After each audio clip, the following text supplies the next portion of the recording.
कहानी। एक अधूरी चाहत। बहुत समय पहले की बात है।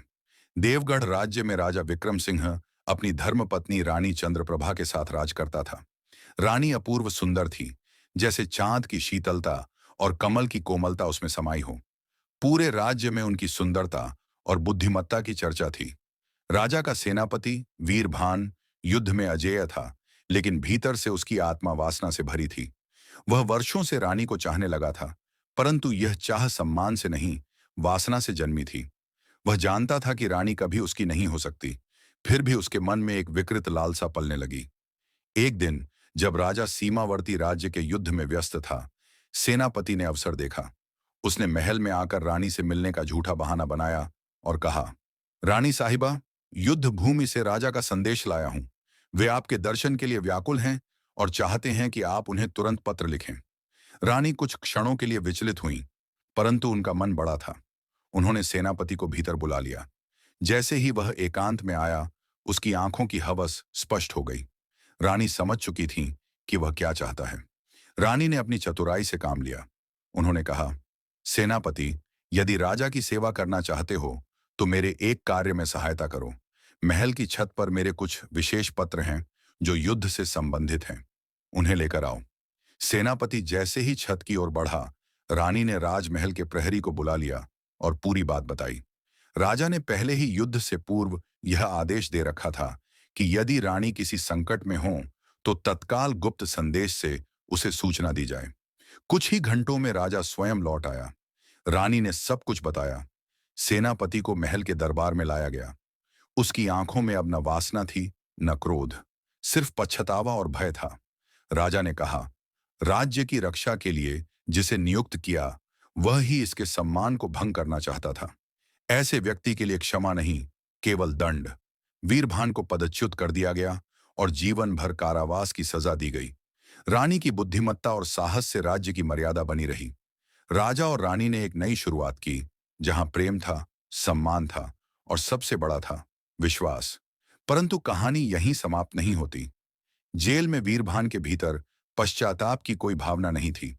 वह अब रानी को पाने की चाह में और अधिक पागल हो चुका था। वर्षों की कैद के बाद एक दिन वह जेल से भाग निकला। उसने अपना भेष बदल लिया। अब वह एक साधु के रूप में रहने लगा। उसने अपना चेहरा और शरीर पहचान से परे बदल लिया और महल के आसपास के गांवों में खुद को एक चमत्कारी साधु के रूप में प्रचारित किया। धीरे धीरे वह महल में घुसपैठ करने में सफल हुआ।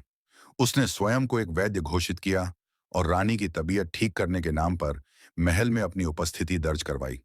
इसी दौरान उसने एक विशेष नशीली औषधि तैयार की, जिसे वह एक इत्र में मिलाकर रानी तक पहुंचाने लगा। यह इत्र रानी को प्रतिदिन एक विश्वसनीय दासी द्वारा दिया जाता, जिससे कोई संदेह नहीं हुआ। जब रानी इत्र का उपयोग करती तो कुछ ही देर में उन्हें नशीला असर होने लगता और वे अचेत हो जाती। इसी अवस्था में वीरभान उनके कक्ष में पहुंचता, रानी के पास बैठता, उनसे बातें करता, उन्हें छूता। परंतु उसके विकृत मन की यह जिद थी कि वह रानी के साथ तभी संबंध बनाएगा जब वह होश में हो और उसे स्वीकार करें। वह हर रात यही क्रम दोहराता, रानी को बस छूता और उनके अचेत शरीर से बातें करता। लेकिन ये सब रानी के तन और मन को धीरे धीरे खोखला कर रहे थे। उनकी सेहत गिरने लगी। वे दिन भर थकी रहती और रातें उन्हें धुंधली यादों और असहजता में बीतती। राजा विक्रम सिंह ने जब रानी की बिगड़ती हालत देखी तो उन्होंने चिकित्सकों और विद्वानों को बुलाया, लेकिन कोई निदान नहीं मिला। अंततः उन्होंने गुप्तचरों को आदेश दिया कि रानी के कक्ष की रातों में निगरानी की जाए और यह पता लगाया जाए कि यह सब हो क्या रहा है। कुछ ही रातों में सच्चाई सामने आने लगी। एक छाया रोज रात को रानी के कक्ष में प्रवेश करती थी।